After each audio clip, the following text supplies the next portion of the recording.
Mark just signed for his dream truck. 55 grand, 84 months. He drove off the lot smiling so hard his face hurt. He posted it on Instagram before he even left the lot. 240 likes in an hour. Felt like a king. 3 months later, his fridge broke. Repair was $800. He couldn't afford it. Same truck, same job. Brand new ownership of a $55,000 piece of metal. But somehow, $800 was the line. He had no idea his car payment was doing this to him. None. And here's the thing. Mark's not stupid. He's not reckless. He's the median American with the median car payment. Which is exactly why you need to hear this. Because the car in your driveway might be the single biggest thing slowing down everything you actually want. I'm Jeff. This is the part of personal finance nobody wants to talk about. Because it makes you look at your driveway and feel something uncomfortable. Stay with me for 10 minutes. I'm going to show you the math nobody shows you, and then a strategy.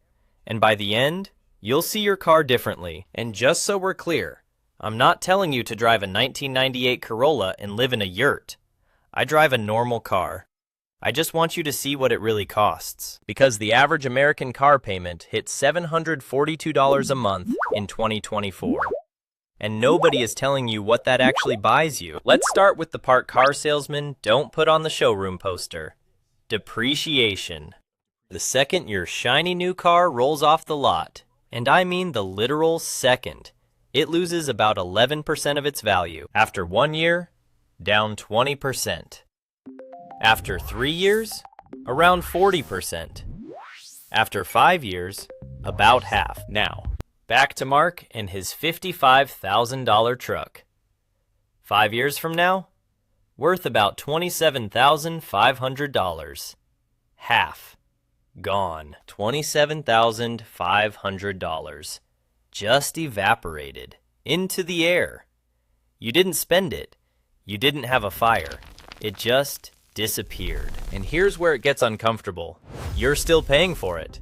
5 years in, Mark still owes $20,000 on a truck worth $27,500. He's been paying $742 a month for 5 years. That's $44,520 paid in.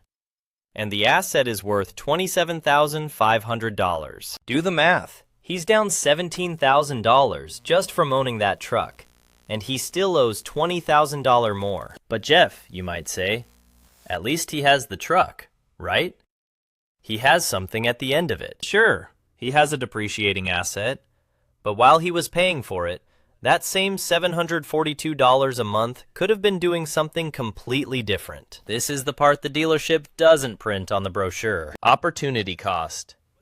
The cost of what you didn't do because your money was tied up. If Mark had bought a $20,000 used car instead and invested the difference, the extra $342 a month, at 8% returns, over those 5 years, that money would have grown to about $25,000. By itself, doing nothing but sitting there. So Mark's real cost wasn't $55,000. Wasn't even $74,000 with interest. It was about $99,000 over 5 years, when you count what he didn't earn, for a truck that's now worth $27,500. That's the math nobody shows you. And it's not just Mark. It's the typical car payment having American. Now let me introduce you to Jenny. Jenny drives a 2014 Honda Civic. She bought it in 2018 with $9,000 in cash. It's not flashy. It has 130,000 miles. The paint has one small scratch on the bumper, and here's the wild part. Jenny earns less than Mark. She makes about $58,000 a year. Mark makes $72,000. By every income metric, Mark is winning, except by the only metric that actually matters, net worth. Jenny has $48,000 saved and invested. Mark has $3,200 in his savings account and $20,000 in debt. Two people on the same street. One earns more, one has way more. How? It's not magic. Jenny just doesn't have a car payment. That's it. That's the whole secret. While Mark sends $742 a month to a bank for a depreciating asset, Jenny sends $742 a month into an index fund. Same monthly outflow, different direction. Over 10 years at 8% returns? Jenny's monthly habit becomes about $135,000.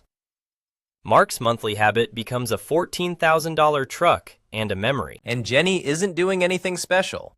She's not investing in crypto, she's not flipping houses, she's just driving a paid-off car. The boring thing. That's the secret. Now look, I'm not saying Jenny is the protagonist of Finance YouTube. She doesn't have a flashy story.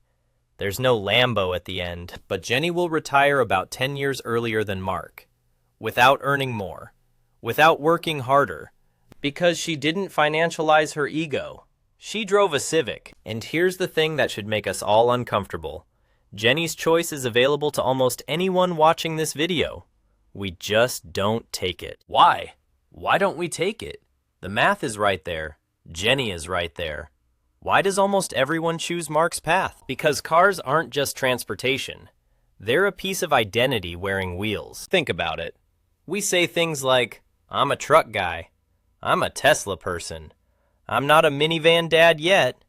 Nobody ever said, I'm an index fund kind of guy, right?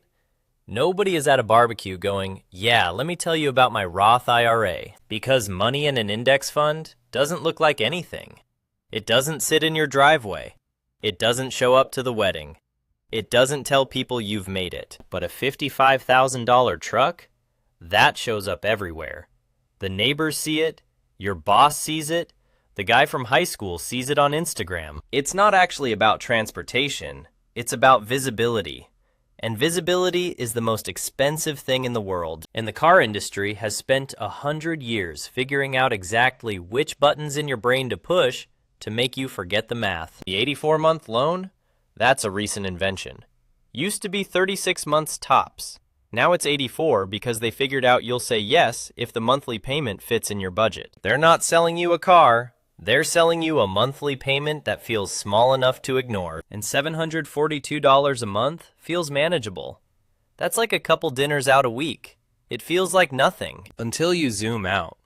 Until you stop thinking in a couple dinners and start thinking in $250,000 over your working life. Speaking of forgetting the math, let me tell you about my friend Brad. Brad has been leasing cars for 12 years.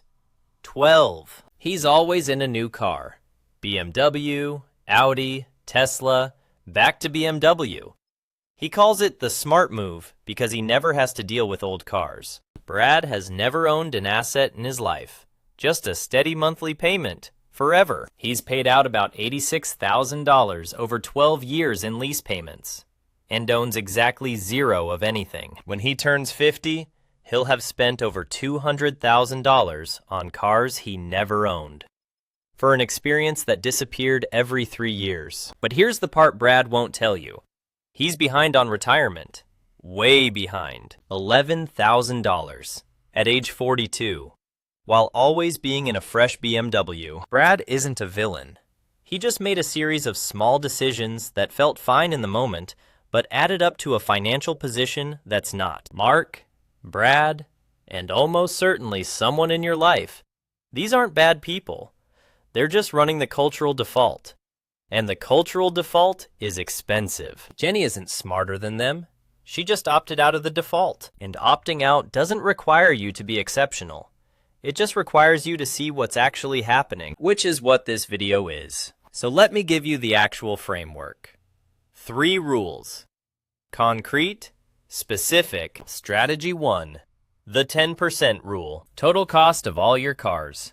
Payments, gas, insurance, maintenance should never exceed 10% of your gross monthly income. If you make $5,000 a month gross, your total car costs should be under $500. Not $742, under $500. Total, everything. If you're above 10%, you have a car problem. Doesn't matter how nice the car is. The math doesn't care. Strategy 2. The 24-10. If you're going to finance, and ideally you don't, but if you do, 20% down. 4 years max loan. Total cost including the car under 10% of gross. If you can't hit the 24-10 on the car you want, you can't afford that car. Period. Find a cheaper car. That's the test. Most Americans fail this test. The average new car loan is 67 months. The average down payment is 12%. The average total cost is 18% of income. Most people drive cars they can't afford. That's just the truth. Strategy 3. Buy used. Specifically, a 3 to 5-year-old reliable used car. Always. Because remember, that 40 to 50% depreciation in the first few years? Let someone else eat it. You come in after. A 2021 Honda Civic with 35,000 miles will run for another 150,000 miles. That's another 10 years of normal driving. And it costs about $18,000 instead of $30,000 new. You get 90% of the car for 60% of the price. And the smell. You miss the new car smell. But the new car smell costs $12,000. That is a very, very expensive aroma. And if you really want that scent, there's an air freshener for that. Same smell, $6 at AutoZone. Those are the 3 rules. 10% rule. 20-4-10. Buy used. That's it. That's the framework. Now, let me get ahead of an objection. Someone is shouting at their screen right now. But Jeff, my car is my job. I'm a sales rep. I need a nice car. I have to spend more. Maybe. But statistically, less than 5% of car owners have a job that actually requires a luxury or new car. The rest of us tell ourselves that story. If your car is genuinely a tool for your income, great. Account for it as a business expense and run the math. Most people listening to this, your car is not your job. It's just transportation. And every dollar you spend above just transportation is a dollar your future self never saw. Your future self, by the way, doesn't care what you drove in 2026. Your future self only cares about whether you can stop working. And every car payment, every lease, every I deserve this upgrade pushes that day further away. Now, the reversal. I just spent 10 minutes telling you cars are a wealth destroyer. So you'd expect me to tell you to never enjoy a car. Drive a beater, suffer for retirement. I'm not saying that. Cars can bring you real joy. Driving a car you love on a Sunday morning is one of the genuine pleasures of being alive. The question isn't cars or no cars. The question is, whose ego are you funding? Yours or the dealership's marketing team's? Because the truth is, almost nobody who sees you in a $55,000 truck cares. They're thinking about their own car. Their own bills, their own life. The audience you're performing for doesn't exist. Remember Mark? He drove off the lot smiling because of those 240 likes. Want to know how many people in his real life actually cared about his truck 3 months later? 0. The likes faded in a week. His friends moved on. His coworkers stopped commenting. But his $742 monthly payment? That's still there. Every single month for the next 81 months. The status faded fast. The bill didn't. That's the trade. So here's my actual ask. Not never buy a car, not drive a beater. My ask is, run the math once. Just once. Open a calculator.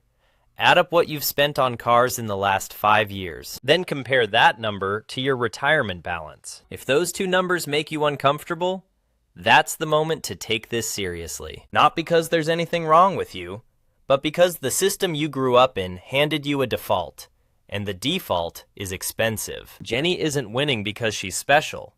She's winning because she opted out one time in one specific way and let compounding do the rest. You can be Jenny. The first step is just looking at the math honestly. Now, quick disclaimer. I'm not a financial advisor. This isn't financial advice. This is one Jeff on the internet sharing a framework that's worked for thousands of people. Your situation is unique. If you've got a complex setup, talk to a real advisor. Now I want to hear from you. In the comments, are you Mark, Jenny, or Brad right now? Be honest. There's no wrong answer, just an honest one. I read every comment, genuinely. And the most honest comments tend to come from people just like you. If this video opened your eyes, Share it with one person. Not all of social media. One person. Someone who has a car payment they shouldn't have. Next video. I'm going to break down lifestyle inflation, the thing that quietly ruins six-figure earners while making them feel successful. Subscribe so you don't miss it. I'll see you there. Until then, drive boring, get rich, or whatever feels right to you. I'm Jeff. Take care.